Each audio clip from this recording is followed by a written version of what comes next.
सुप्रभात छात्रों, प्यारे बच्चों। आज हम वल्लरी इस किताब से कक्षा 10 में से आज हम एक पाठ पढ़ने वाले हैं। उस पाठ का नाम है गिल्लू और इसकी लेखिका है महादेवी वर्मा। लेखिका का परिचय। लेखिका का जन्म 26 मार्च 1907 में हुआ। गांव फरुखाबाद, उत्तर प्रदेश। शिक्षण उच्च शिक्षण संस्कृत विश्वविद्यालय। रचना उपन्यास, साहित्य, बाल साहित्य, कहानी, कविता आदि। मृत्यु 11 सितंबर 1987 को।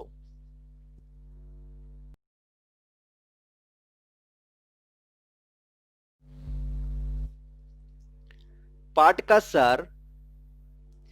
इस पाठ में गिल्लू एक गिलहर ही है और इसमें लेखिका ने उसका वर्णन किया है। इस पाठ के सार में हमें एक गिल्लू की स्मृति, 2 गिल्लू का उपचार, 3 भोजन का साथी और 4 गिल्लू की मृत्यु, यह इस पाठ में हमें देखना है।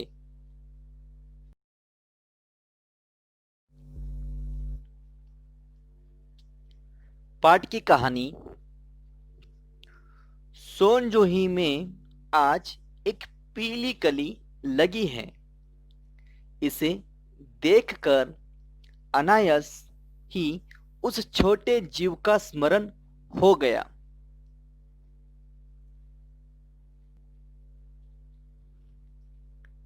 अचानक एक दिन सवेरे कमरे से बरामदे में आकर मैंने देखा 2 कौवे गमले के चारों ओर चोंचों से छुआ-छुअल जैसा खेल खेल रहे हैं। मैंने निकट जाके देखा, गिलहरी का एक छोटा सा बच्चा है जो संभवतः घोंसले से गिर पड़ा है और अब कौवे अपना आहार खोज रहे हैं। वह नीचे सा गमले का चिपक के पड़ा है। सबने कहा, कौवे के चोंच का घाव लगने के बाद ये बच नहीं सकता, अतः इसे ऐसे ही रहने दिया जाए। परंतु मन नहीं माना। मैं उसे हौले से उठाकर अपने कमरे में लेकर आई और रुई सी रक्त पोंछकर घावों पर पेनिसिलिन का मलहम लगाया। रुई की पतली बत्ती दूध में भिगोकर जैसे तैसे उसके नन्हे से मुंह को लगाई, पर उसका मुंह खुल न सका। दूध की बूंदें कहीं और लुढ़क गई।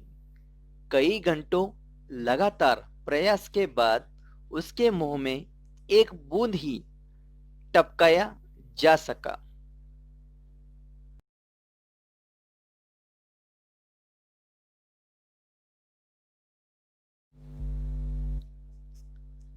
तीसरे दिन वह इतना अच्छा और अस्वस्थ हो गया कि मेरी उंगली अपने नन्हे पंजों से पकड़कर नीले कांच मोतियों जैसे आंखें इधर उधर देखने लगा।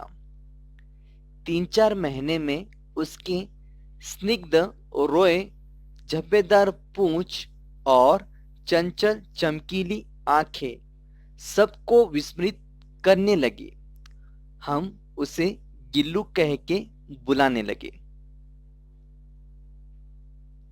मैंने फूल रखने के लिए हल्की डलिया में रुई बिछाकर उसे तार से खिड़की पर लटकाया गया। वही 2 वर्ष तक उस गिल्लू का घर रहा। वह स्वयं हिलाकर अपना झूला झूलता और अपने कांच के मनकों से कमरे के अंदर खिड़की के बाहर न जाने क्या देखते रहता, परंतु उसकी समझदारी और कार्यकला पर सबको आश्चर्य हो जाता था।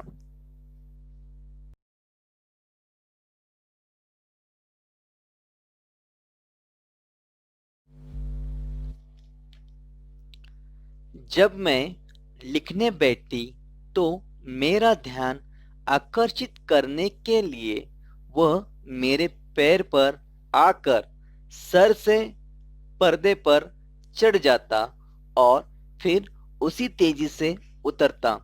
उसका यह दौड़ने का क्रम तब तक चलता जब तक मैं उसे पकड़ने के लिए न उठती।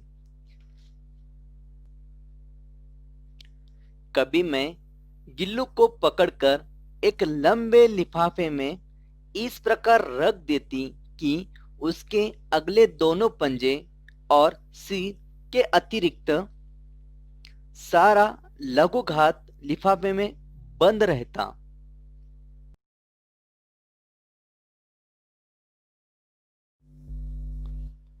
भूख लगने पर वह चिक चिक करके सूचना देता। तभी उसे काजू और बिस्किट मिल जाने पर उसी स्थिति में लिफाफे वाले बाहर वाले पंजों से पकड़कर उसे कुतरता रहता। फिर गिल्लू के जीवन का वसंत आया। नीम चमेली की गंध मेरे कमरे में हौले हौले आने लगी। बाहर की गिलहरियां खिड़की के पास आकर चिक चिक न जाने क्या कहने लगी। गिल्लू गिल्लू को जाली के पास बैठा देखकर अपनेपन से बाहर झांकते देखकर मुझे लगा उसे मुक्त करना आवश्यक है। मैंने कीले निकालकर जाली का एक कोना खोल दिया। गिल्लू ने बाहर जाने पर सचमुच ही मुक्ति की सांस ली। इतने छोटे से जीव को घर में पले कुत्ते बिल्ली से बचाना भी एक समस्या ही थी। मेरे कमरे से बाहर जाने पर गिल्लू भी खिड़की खुली जाली की राह से बाहर चला जाता और दिन भर गिलहरी के झुंड का नेता बनता। हर डाल पर उछलता कूदता था और ठीक 4 बजे घर पर आकर अपने झूले में झूलता रहता। मुझे चौंकाने के लिए वह कभी फूलदान की फूलों में छुप जाता, कभी पर्दे के चुन्नट में, कभी सोनजूही के पत्तों में छुप जाता। मेरे पास बहुत से पशु पक्षी हैं और उनका मुझसे लगाव भी कम नहीं है, परंतु उनमें से किसी की मेरे साथ मेरे थाली में खाना खाने की हिम्मत नहीं हुई। गिल्लू उनमें अपवाद था। मैं जैसे ही खाने के कमरे में पहुंचती, वह खिड़की से निकलकर आंगन के दीवार पर बरामदा पार करके मेज पर पहुंच जाता और मेरे थाली में बैठ जाना चाहता। बड़ी कठिनाई से मैंने उसे थाली के पास बैठना सिखाया। वह मेरे थाली से एक एक चावल उठाकर बड़ी सफाई से खाता। काजू उसका प्रिय खाद्य था और काजू ना मिलने से वह अन्य खाद्य लेकर झूले से फेंक देता था।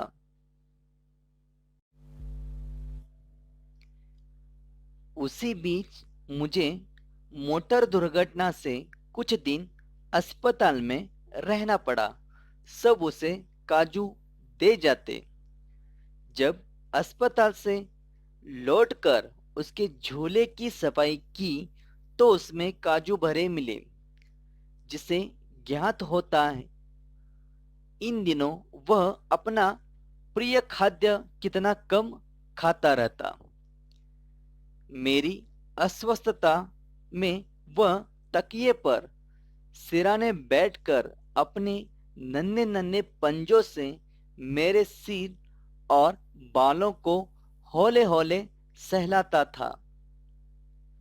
गर्मियों में जब मैं दोपहर में काम करती थी तो गिल्लू बाहर जाता ना झूले में बैठा। उसने मेरे निकट रहने के साथ गर्मी से बचने का एक नया उपाय खोज निकाला था।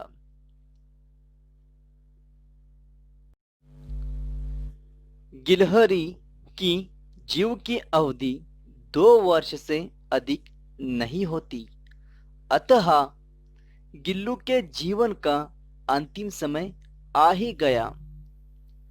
दिन भर उसने कुछ न खाया न बाहर गया। रात के अंत के यातना में भी वो अपने झूले से उतरकर मेरे बिस्तर पर आया और ठंडे पंजों से मेरी वही उंगली पकड़कर हाथ से चिपक गया। पंजे इतने ठंडे हो रहे थे कि मैंने हीटर जलाया, उसे उष्णता देने का प्रयत्न किया, परंतु प्रभात की प्रथम किरण के साथ किसी और जीवन में जागने के लिए वह सो गया।